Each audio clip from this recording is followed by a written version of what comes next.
20 years ago, an amazing movie hit the cinemas. A movie called The Matrix. The Matrix tells the story of a young man called Thomas Anderson, later also known as Neo, that lives quite a normal life as a software engineer, but one day he gets pulled into an adventure. He gets chased by menacing agents. He gets in contact with cool guys in latex outfits, and he comes to the fatal conclusion that the world as he knew it, the reality in which he lived in, is actually nothing more than a computer-based simulation. In today's technology world, we commit ourselves to base our decisions on data. But I want to ask, is this data-based reality also nothing more than a computer-based simulation itself? And are we safe in trusting this data reality blindly? In this talk, I prepared 7 obstacles of data-driven decision-making I deem important, and I will guide you through them with a lot of analogies to the Matrix movie. But before we dive into the actual obstacles, I'd like to remind you of this iconic scene in the movie. So quite early on, Neo is confronted by Morpheus with 2 options. He can take the blue pill, live his normal life, stay ignorant. Or he can take the red pill and dive into this hidden layer of the truth. If you translate this to a business context, I would say taking the blue pill, staying ignorant, just living with this simulation is kind of the old-fashioned way of leading a company opinion-driven, leading a company with a manager's gut feeling. So you just stay in bed and go on with your life. On the other hand, if you take the red pill, I think this very much translates to the way of being data-driven, of actually wanting to know what real user feedback is, how the world really functions. So if you had to choose, what would you choose? If you belong to the cool kids, if you belong to the cool tech companies, I think the answer is clear, right? It's the red pill. You want to keep focused on the real knowledge, right? And it's a good choice, because actually, research shows that data-driven companies are 6 times more likely to be profitable compared to their non-data-driven peers. So data can't be wrong, right? But be careful, because the rabbit hole goes deeper. Don't trust data blindly. Actually, 86.42% fall for the illusion of precision. So it means, what I can say, opinion doesn't have digits behind them. Data does. Data is precise, right? But that doesn't translate to the fact that it's being accurate. To give you an example of this number here, it's just made up. Don't believe it. But it gives some false sense of confidence when you have a lot of digits put behind decisions, right? But why do I say that data isn't accurate? Well, even data is very much prone to collection error and misinterpretation. So this leads us to our first obstacle I'd like to introduce you to. So in the movie The Matrix, when Neo chooses the red pill, he wakes up in a slimy tub of a mess, and he is utterly shocked. Everything he believed in turned out to be false. What does this have to do with data-driven decision-making? So, if you ever spent hours of love and passion into developing a certain feature, let's say maybe even a website redesign, and you put it on a user test, you measure its success when it's going live, and then you come to the realization, actually it doesn't perform that well. Actually the feedback isn't that good. So the more attachment you fill into this feature you developed, the lower the failure acceptance rate is, the harder it is to actually take the data and do something about it. I've experienced in the past, at the former company, there was a landing page redesign, and the numbers showed actually that only 0.1% interacted with this new landing page button. Was something done about it? Well, yes, eventually. 1.5 years later, when the next website redesign was planned. So, what can we actually do about this? The thing I would suggest is opt for evolution instead of revolution. Do you sometimes shop on Amazon.com? Do you remember the last time Amazon did a redesign? No? Me neither. Because they don't do redesigns. They change things gradually. They exchange small elements. They have an iterative process of improving their product. And while this has a lot of advantages in itself, I think it's also good because it reduces your pride. And it's okay to fail and move on and optimize. The second obstacles I'd like to mention is data glitch. So when you are in the matrix and you see a cat pass by, and then you see another one exactly like it, that's an oh shit moment. It's a data glitch moment. It's not good. Actually, when you work with data collection hands-on, you have those oh shit double cat moments all the time. You heard maybe the talk before from Tutti, the problem they had in data quality with duplicates. You have this on a regular basis if you work, especially with behavioral statistics. So what's the actual effect of having bad data quality, of having data glitches? Well, apparently to research, 20% of company revenue is the estimated cost of bad data. I think that's a huge amount of loss that gets caused by these data glitches. Actually, myself, I've fallen into this trap of believing data glitches. When I started here, I noticed that the bounce rate for our mobile sites was almost at 100%. And I thought, oh no, people are jumping away right after they click on the mobile site. Turns out it was just a single-page application that used to track only one page view when the first page was loaded. So thankfully, no one acted on this finding because it was really revealed as a data glitch, so that's fine. But what I'd like to argue to overcome this problem is share some love for data quality projects.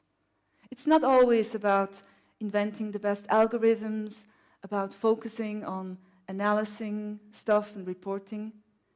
Because if you put some efforts together, if you care about data hygiene in your company, the estimated costs that you can eliminate with this are 2/3. It's not about aiming for total perfection, but even with this number, it shows that it pays off. So one of my most favorite moments in the film is when Neo visits the Oracle. So he visits the Oracle. She says, don't care about that vase. Neo says, what vase? Turns around and knocks it over. That's a beautiful example of a self-fulfilling prophecy. It's a prediction that comes true because it was caused by the prediction itself.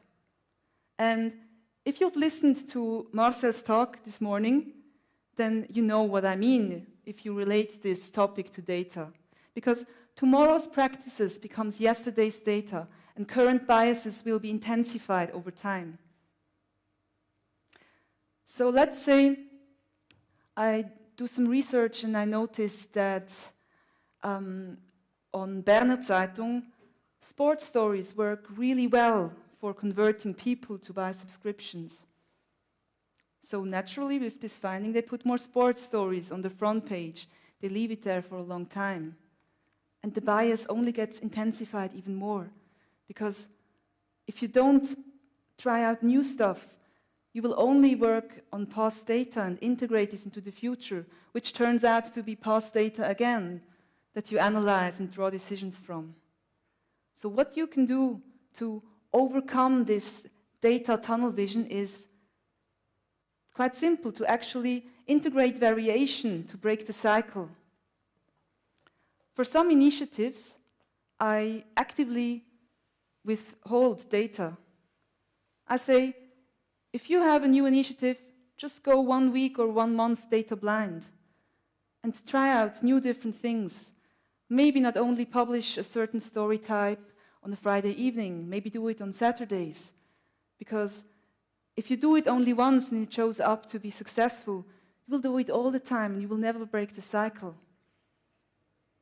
You know the popular dating service called OkCupid? It matches people together based on an algorithm. They did a courageous thing, actually. They decided to match people together that the algorithm did not predict to match at all. Why did they do it? Some people criticized it for being unethical. I think it's genius because it's the only way of really knowing the true power of their prediction algorithm. If they randomize people and match them up together, then you can really see what the effect is. And it's also leaving the data tunnel vision. Another thing that Neo encounters in the Matrix are prodigy childs that can bend reality. In this example, it's the spoon-bending child. And the lesson he learns there is, actually, there is no spoon. In our life, we have a lot of ambiguities. Is the dress blue? Is it white? Did the voice say Laurel or was it Yanni? Yeah, I'm sure, yeah, you have these examples, but data must be clear. Data is precise, it's accurate, right? Well, not so much, because there's no single unbiased version of data interpretation. Well, sometimes it's quite clear, but sometimes it gets quite ambiguous.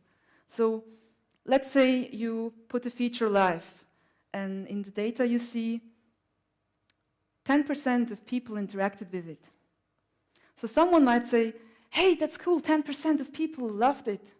But the other person might come and say, well, 90% ignored it. So you see, there's a lot of interpretation room for certain findings. And of course, you can have some measures to objectify it more, to have benchmarks and such. But the simple conclusion I take from this is, maybe it's a good thing that there is no spoon and that the spoon can be bent and that data can be looked at from different angles. So why not actually take it as a fact that there can be different interpretations of things? In this 10% example, you might ask your colleague that is a marketing specialist what he thinks about the finding. And he might say, oh, well, actually, if we look at the promotion budget we spent on this, 10% is quite a good number. If you ask a UX researcher, he might say, oh, well, I think it was not that the functionality was underappreciated, but maybe it was just design that people didn't understand.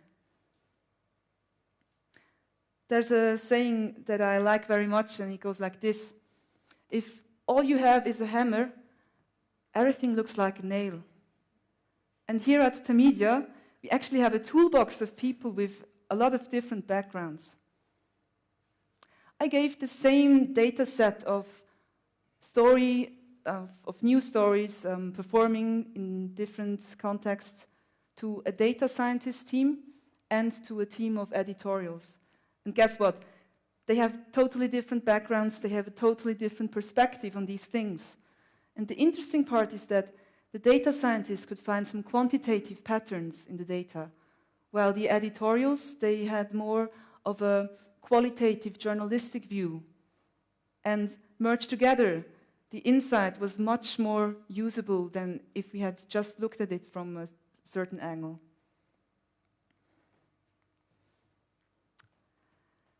Next up is privacy concerns. So, GDPR, the the data protection regulation. It's a very hot topic right now, yeah? So I asked my friends last week, so hey, what do you think about tracking and data privacy in general? And the look on their faces and the way they talked about it very much reminded me of this scene. So what we have to understand is, maybe in the role you're working at your company, you think you're the hero, but if you ask the user, we are the bad Agent Smiths that put some nasty bugs in their bellies. So what can actually be done about it, and how does this relate to being data-driven at all? Well, the problem is, a British study last year revealed that half of consumers are actually leaning toward reclaiming their data, towards contacting the company and saying, please delete all that you know of me. If you look at the opt-in rate of our news apps for sharing diagnostics and usage statistics, it's around 17%. The number of people that visit our websites with ad-blocking software that also sometimes stops trackers from sending data is growing on and on. So in the end, what we are left with is skewed data. The blind spot gets bigger and bigger. So I'm not saying that you have to be, I mean, of course, legal conformity is the key, and you have to stay in the regulation, and you have to abide the rules and such. But what we never talk about when we talk about being GDPR ready is the signal we give out to our consumers. So I think the focus must very much lie on reminding the user of the value he receives by sharing data. Because the same friends I asked about their opinions on data privacy, they told me, well, I really love my recommended playlists I have on Spotify. I really like the movie suggestions on Netflix.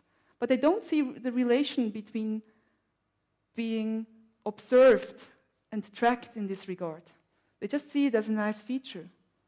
And if you look at research, it's even apparent that 70% of consumers actually expect a company to know what their needs are and to even anticipate them.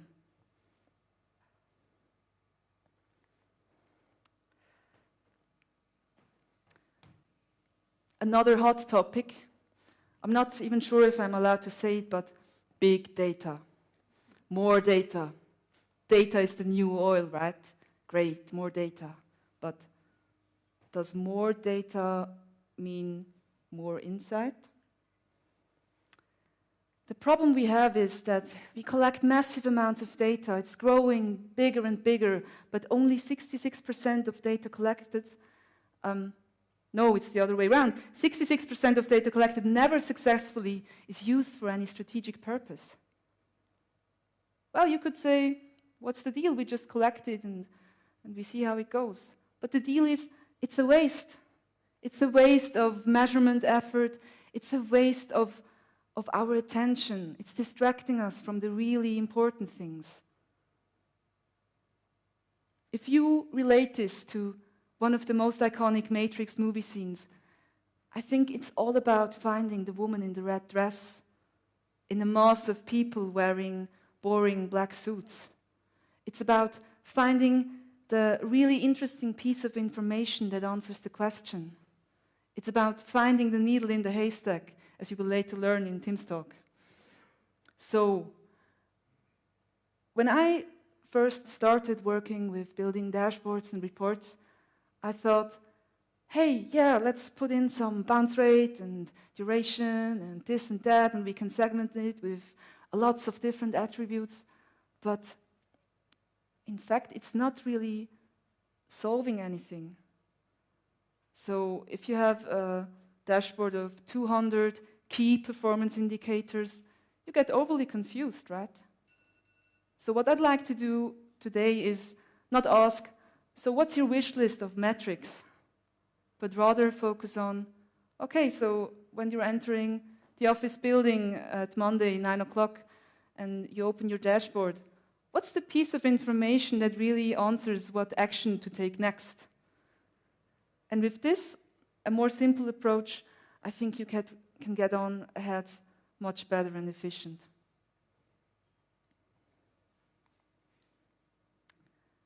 Number 7, the last obstacle. This I call data competence. So, when Neo enters the Matrix world, he isn't the cool guy that can whoop some ass and fight the agents. No, he first has to learn his kung fu skills. He first has to learn some stuff. And this is overly important, especially for the management people here, I believe, because if you decide to be data-driven, you often feel that it's quite easy. You just have to budget some money and buy technology, right? Because it's much easier to buy some software and say, we're collecting data, we are data-driven.